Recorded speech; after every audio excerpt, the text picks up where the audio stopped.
Ladies and gentlemen, welcome back to another video. Today, we're going to be doing a video that I didn't want to have to redo, but then again, here we are. Basically, I'm doing my long-awaited video. We're going to be ranking and doing mini reviews for the entirety of, for the longest time, what I believe to be my favorite series, or at least my most special series to me, Saxon Tales by Bernard Cornwell, otherwise known as like the Last Kingdom series. Yeah, I'm going to be reading it, or not reading and reviewing, but reviewing and ranking each of the 13 books. Originally, I did this video the other day. It ended up being a huge, super long video. I'm talking like an hour and a half long video. It was huge, and yeah, my editing stuff didn't like that. The whole process of me recording the video, editing the video, and then trying to download the video took about 6 hours, and it all amounted to nothing. So here I am redoing it, and this time I'm going to do it in 2 parts, so hopefully make it easier. So this first part, we are going to be going through, I believe the first 7, that sounds about right, the first 7 ranking. We're starting at number 13, of course, and then in part 2, you guys will get the, top 6, or, yeah, I think it's top 6 best books in the entire series, according to me, and my thoughts on those. So now that I got the little beginning ramble spiel out of the way, let's get into it. So starting off at number 13, I have what I believe to be probably the worst book in the entire series, and that's going to be Sword of Kings. This is book 12, the penultimate book in the series, and yeah, honestly, this book didn't have much going for it at all for me, other than, it included characters that I love that have been built up over the last 12 books. It had classic Cornwell descriptions as far as, battle, which is one of the best things he does, is his war and battle descriptions are top notch. But as far as the plot, at this point in the series, it had definitely lost its way, and it just needed to desperately end. And this is coming from somebody who adores the series. Yeah, the villain in this book, or the main conflict, was one of the weakest in the entire series as well. And Uhtred, our main character, was probably his weakest in this one as well. It was classic Uhtred, but something just seemed off, and there was points in this book where, honestly, he seemed a little pathetic, and I wasn't a fan of that. So, overall, I did end up giving this book a 2 out of 5, just because, like I said, it's part of a series that has these awesome characters, and we are working towards an ending here, and it has aspects that I have liked over the last 12 books, but it was probably the worst executed book in the entire series. Now, coming in at number 12, we have book 9 in the series, Warriors of the Storm. Now, the reason why I have this at number 12 is just because it was probably the most disappointing book in the entire series as far as what it had writing on it. It had the potential to be an absolute great of the series. The main conflicts and characters being involved with this, being recurring characters that, we've met from like the first 2 books. They're, some of the biggest thorns in our main character Uhtred's side, all at this point in the series, probably 60 years of his life, or at least like 50 years of it. Brita, who is his first love interest from the very first book, is one of the main villains of this book, as well as Haston, who I believe probably showed up in book 2 or 3, who was originally one of his men, but one of his closest men, actually, and he ended up betraying Uhtred very early on in the series. It may have even been book 2. I can't exactly remember, but both characters have been recurring throughout the entire series, are very memorable characters, and especially with Brita, how she was handled in this book, I think was not great. It seemed like she was put, on the back burner. There should have been far more confrontation between her and Uhtred than there actually were. I feel like there should have been far more emotional conflict between the two, given their history together, but it just seemed, like it was glossed over and she was just another villain, even though that should definitely not have been the case. However, I mean, this book does have some cool stuff about it. I like the introduction of Sigtrigger, I believe, in this book, who ended up being one of my favorite characters of what I consider this final arc of the series. There was a lot, I believe it was this one, that has to do with like the Irish. They go to Ireland, and we face a lot of Finnan's past, and Finnan is my personal favorite character, and honestly I feel like Cornwell could write a whole mini series just about Finnan and from his point of view, from his origin story. His story has been left vague most of the series, and we pick up pieces here and there, and I feel like this is a big book for him specifically, so that part about it was cool. I think it was this book. I could be wrong. I hope I'm not wrong. But yeah, I remember it being this book. So yeah, that was really cool. But I mean, overall, with how much it had writing on it, as far as the main conflict, it just wasn't there for me. And I believe, yeah, I ended up giving it a 2.5 out of 5 stars. Not terrible, but just kind of a mediocre book in the series. Coming in at number 11 is probably the book that I hate to put this far up the list the most, because of, again, what this book should have been to me, and that is going to be Book 10, The Flame Bearer. Now, this book is really what the whole series has been leading up to. Beyond this book, there's still a story that needs to be told as far as the fate of England as a country, and with Ethelstan's conflict of trying to establish himself as the true heir. I understand that there's a story that needs to be told. But as far as our main character, Uhtred, his own character arc, and his whole goals, all of it, I feel like is pretty much summed up in this book, and everything after is sort of extra. That's sort of taking care of like a greater conflict, which isn't as interesting to me, which is probably part of the reason why I don't like those last few books as much. But this book had a lot riding on it for Uhtred. And so, if you don't know, the basic plot is that Uhtred is the rightful heir to Bebbanburg, a fortress. When his father died, however, his uncle stepped in and tried to have Uhtred killed so he could take not the throne, but take Bebbanburg for himself.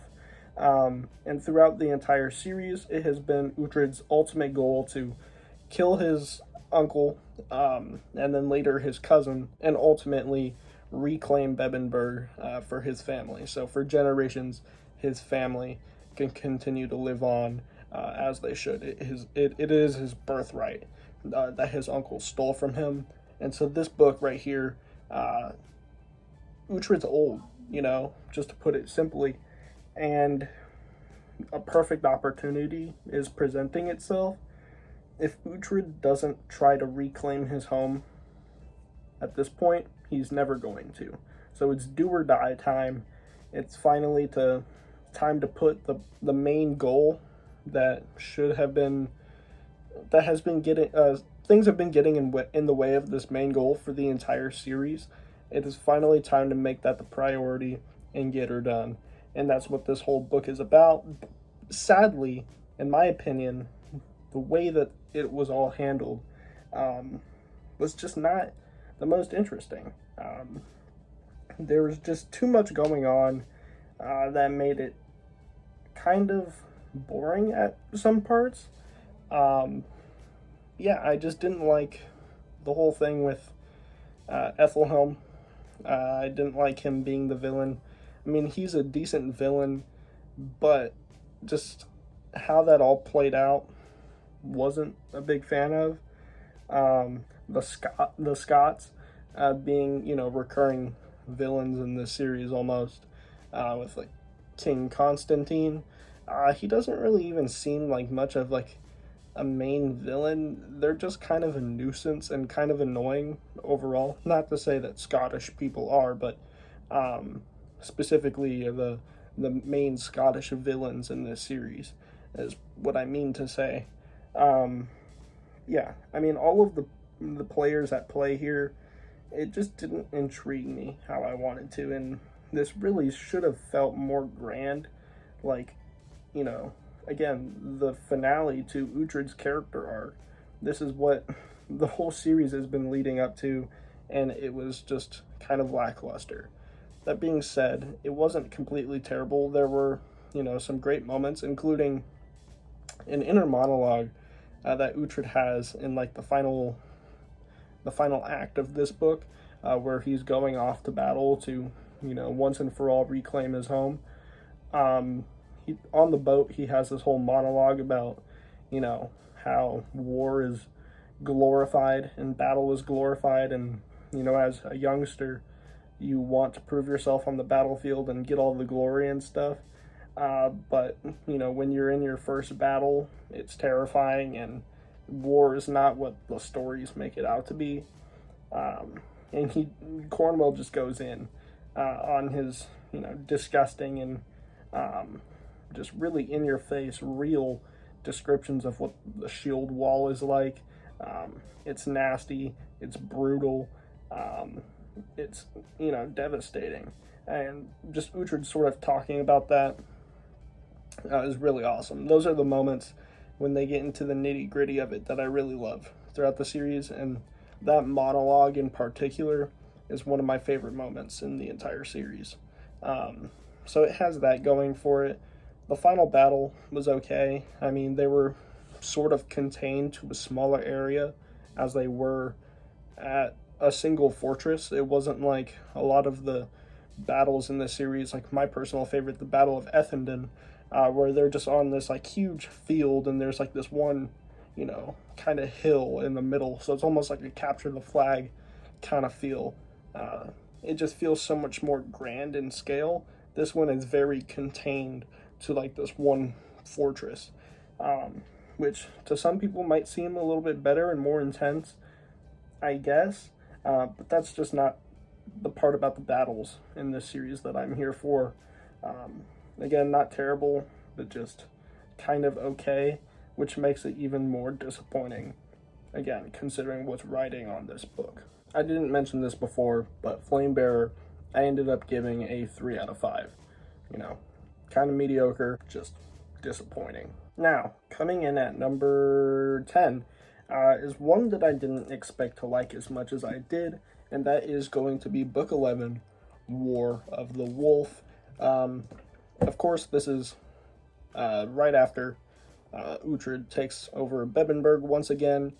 His whole story is pretty much over, and now we're in that final act of the series, or final arc of the series, where we're just trying to wrap everything up and establish Ethelstan as the rightful heir. Because I was just so eager for this story to just wrap up at this point, you know, the last couple of books had been pretty disappointing to me, and I didn't have super high hopes for the rest of the series. Maybe the final book, I had a little bit of hope for, as it's, you know, wrapping everything up. I figured there'd be a lot of plot lines that would get satisfying endings, a lot of characters that would have some cool moments. So I had high hopes for the final book, but as for like these next two, I was not very enthusiastic, to say the least. But this one pleasantly surprised me. In my opinion, it was a step up from the Flamebearer. which should have probably been the best book in the series, but it just wasn't. This, I thought, despite Uhtred, his story completely being over, everything at play here, I think it has one of the best villains in the entire series. The conflict in this one is amazing. I really like these berserkers pretty much that are hyped up on, basically shrooms. It's some sort of paste. I forget exactly because you gotta remember it's been several months since I've read the last book in the series, let alone the first few. But yeah, it's been a while since I've read these. They're fighting these berserkers pretty much that wear wolf cloaks. So they believe that they're pretty much the children of Ulfrir, the wolf god in Norse mythology or Viking mythology. And they're just insane. They're brutal. They're vicious creatures of men. And yeah, I mean, them alone and this final villain of the book, because every book I call it sort of a villain of the week kind of thing. Each book follows that same kind of formula, and this was one of the best ones. Just the way that they've been hyping this dude up the entire book. They made him out to be just terrifying, and he absolutely was. The final battle also in this one was awesome, and this was one of the few times where it really made you feel like, man, this is going to be hopeless. There's a lot of series that try to do that, but the illusion doesn't work, and you're like, yeah, they're obviously going to, make it out of this and pull through. But this series, despite you knowing that there's more to it, or this book in particular, rather, it still makes you feel like it's hopeless, which, you can't say all the time. So yeah, everything about the conflict. This has one of the best ones in the series, in my opinion, and was one of the most, entertaining, considering where it lies in the series as well. And I did end up giving that one a 3.5 out of 5. Now, coming in at number 9 is one that, again, it actually ended up being kind of lackluster. Wasn't terrible, but just, it's okay. And that, sadly, is going to be Warlord, the final book in the series, book 13. Yeah, I mean, you guys know, I've said it before, these last few books, I just wanted it to end. I feel like Cornwell would have done well to just, figure out a way to tell the series or tell the story in even 10 books would have been better than dragging it out an extra 3. I don't really think Sword of Kings was even necessary. It did not really need to be told. That could have fit in to Warlord or even War of the Wolf, which arguably didn't really need to be told either, but was just executed decently well. But this, I mean, yeah, it ended the series. There were some plot lines that I did enjoy being wrapped up, especially probably my favorite was with Uhtred's son, who, he disowned earlier in the series for becoming a priest, and that was actually pretty sweet. I did like that, but then it ended up basically being for nothing. There was things like that where, and towards the end of the series I noticed this more, is that Cornwell makes weird plot decisions and character decisions that just make you think, like, why? That doesn't make sense. Like, it just was unnecessary, almost like he just made it happen to happen. It didn't really have much value. And that's what I noticed a lot throughout these last few books. He managed to end the series. There was a huge battle, which is always pretty cool. And, classic Cornwell descriptions, as I've said this whole video, definitely spruces things up quite a bit. And yeah, I mean, it was a decently satisfying ending. It wasn't bad. but I just wish that it had come way sooner. Now, coming in at number 8 is actually one that, after reviewing my list, I switched around, I'm gonna be honest. This one was actually supposed to be number 7, but I decided that the one that was actually number 8, I overall enjoyed more. The more I thought about it, so here we are with number 8, and this one might also be a little bit of a controversial opinion, just because I know a lot of people really like this one in particular, and that's going to be Death of Kings. Probably one of the more important books in the series, as it really changes the direction of the plot quite a bit. You know, there's a lot hanging in sort of a limbo, an uneasy limbo after the end of this book. And as it suggests, this focuses on the end of King Alfred's life, who is probably the most influential character in the entire series, and his dream of a united England under God is what the entire series is focused on overall. So, you know, his death is very important. So this book is everything leading up to his death, you know, and tying up loose ends with his relationship with Uhtred, which I did really enjoy. I did like that because they've definitely had a very tumultuous relationship throughout the series, you know, a very back and forth thing.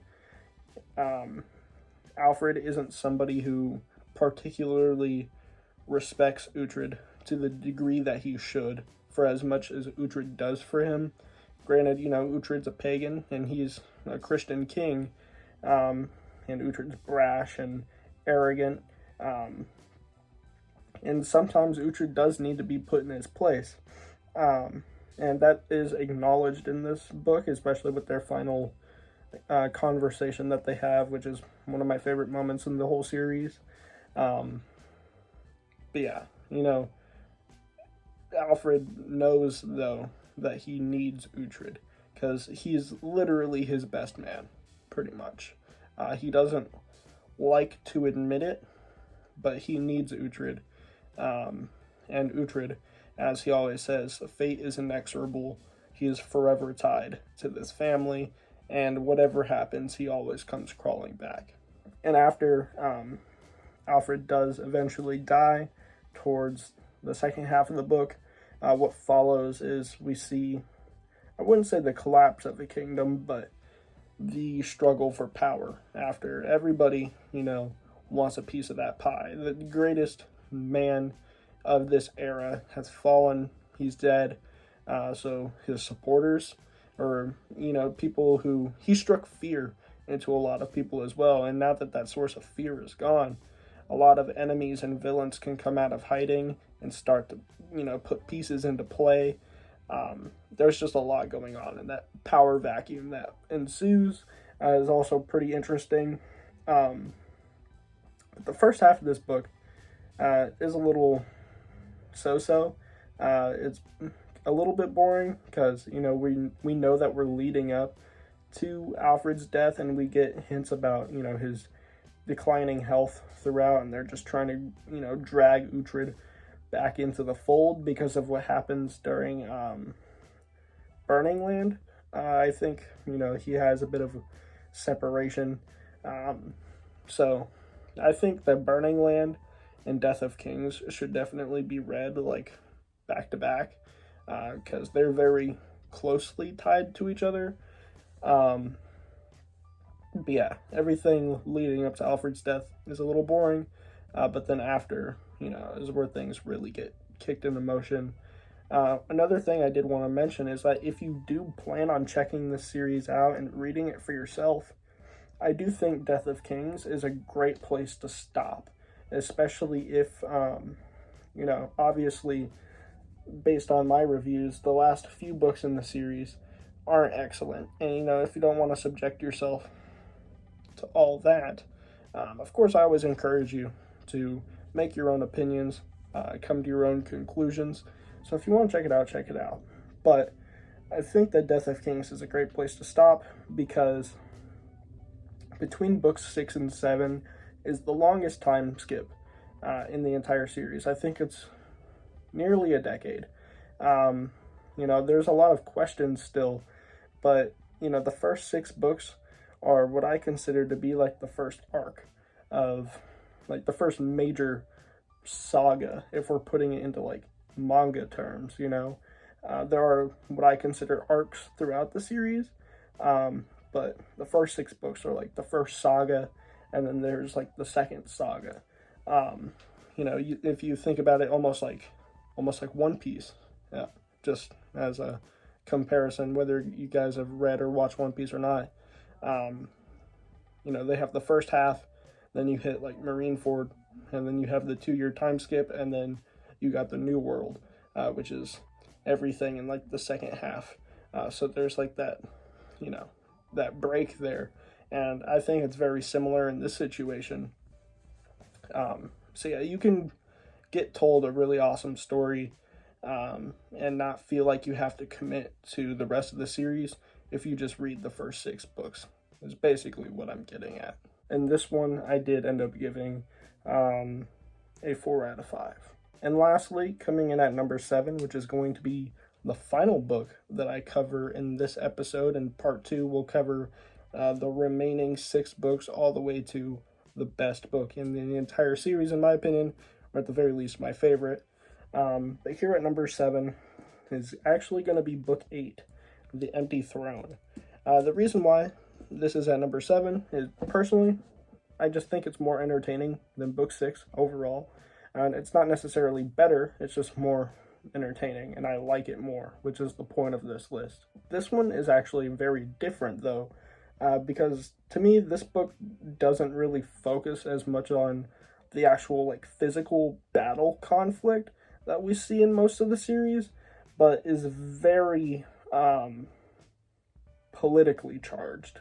There's a lot of political intrigue in this book, especially with like it focuses on the fate of Mercia after Ethelred dies. The throne of Mercia is left empty, hence the name. Who's gonna take over? What is the fate of Mercia? That's what this one focuses on. But the reason why this is interesting is because Uhtred as a character takes just a little bit of a backseat. He's still our main character, but he's not in the action as much, because at the end of book 7, which is one of my favorites in the whole series, by the way, he gets gravely wounded. So for nearly the entirety of this book, I wouldn't say he's not bedridden, but he cannot move the way he once could. And, he's old on top of that. So he's definitely not at the forefront of the battles that we see. He definitely has to take a little bit of a step back. So that is interesting. At the very beginning of this book, I believe, this book actually has a prologue, which the others don't. And in this prologue, for the first time ever and the only time ever, we follow a character that's not our Uhtred. It's Uhtred's son, also named Uhtred, as is the tradition in their family. And I thought that was really, really refreshing, honestly. I didn't know if the rest of the series would continue from his son's point of view. And honestly, I don't know if this is a bit of a hot take, but I think the series, given its unnecessary length, it would have been better for it.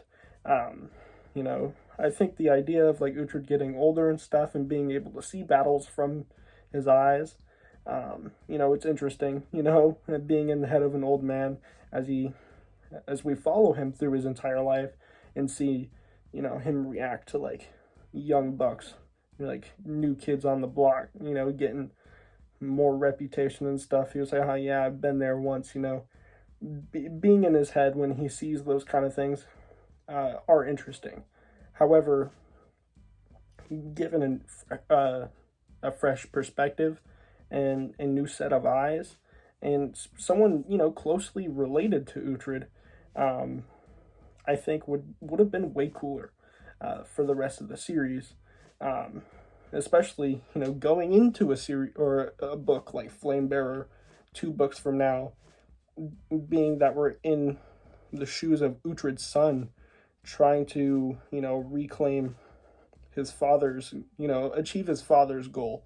That would have been way cooler, in my opinion. I would have loved to see that, and, I feel like the series wouldn't have felt like it dragged on as much if we were given that fresh perspective for the rest of the series. But sadly, we only follow Uhtred's son for just the prologue. But yeah, just given that little taste that we got in the prologue, opened my eyes to what could have been, which I think is really interesting. One of the reasons why I like this book, The Empty Throne, so much in particular, though, compared to the ones, before it on the list, is its heavy emphasis on sort of a quest. One of the elements that I love about the series is its reliance on folklore and quote-unquote magic.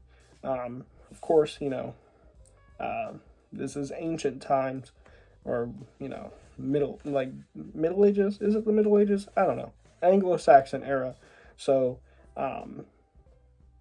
the beliefs of the pagans, as well as even the Catholic beliefs, and like these saints and stuff, almost have a magical appeal to it. It's not, a lot of the things that happen that have to do with fate and like these like sort of witchcraft, pagan magic kind of things, that whether or not you actually believe they're real or not, it doesn't matter, because they believe it's real. And because they believe it's real, when happenstance happens, they claim it's because of, either the Christian gods' will, or, the pagan gods, or whatever spell this one chick casted, 2 chapters back, coincidences that happen, they believe it to be part of, like, a magical, And what's cool is, this is definitely not a fantasy series, but because there are those elements, it almost seems like it at some points.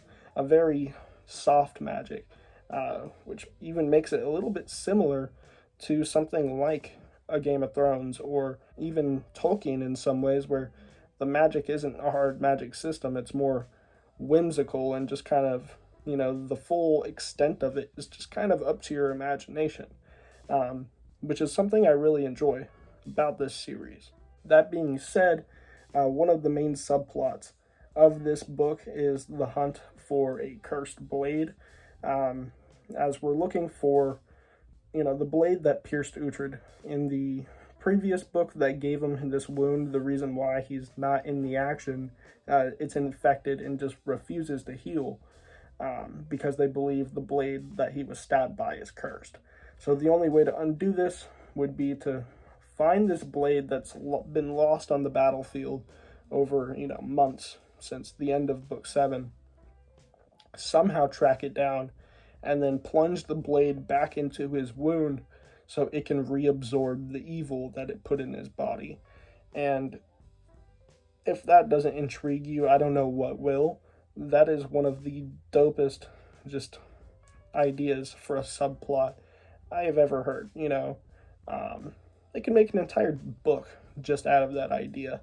I mean, there's probably books like that out there, but yeah, for that to be in like Saxon Tales, is just awesome, and definitely made the book noteworthy for me. So An Empty Throne, all in all, does also get a 4 out of 5 from me. And so yeah, guys, that is going to be about it. Again, like I said, probably this weekend you'll see part 2, where we go over number 6 all the way to number 1 on the list. So yeah, I hope you guys enjoyed. Let me know what you guys think, if you guys are also fellow fans of the series. Yeah, I would love to hear from you. Definitely check the series out. I know that this video probably didn't do a good job of selling it for you, because there is a lot of negativity and disappointment. This is low on the list, but trust me, it gets better. The first, 5 books at the very least are some of the best fiction I've ever read. So I hope the next part definitely does a better job at selling you guys on it. And yeah, thank you. If you guys did enjoy, please be sure to leave a like and subscribe if you haven't already. I would greatly appreciate it. And definitely check out the Discord server in the link, and with the link in the description below. So, as always, thank you, and I'll catch you guys in the next one.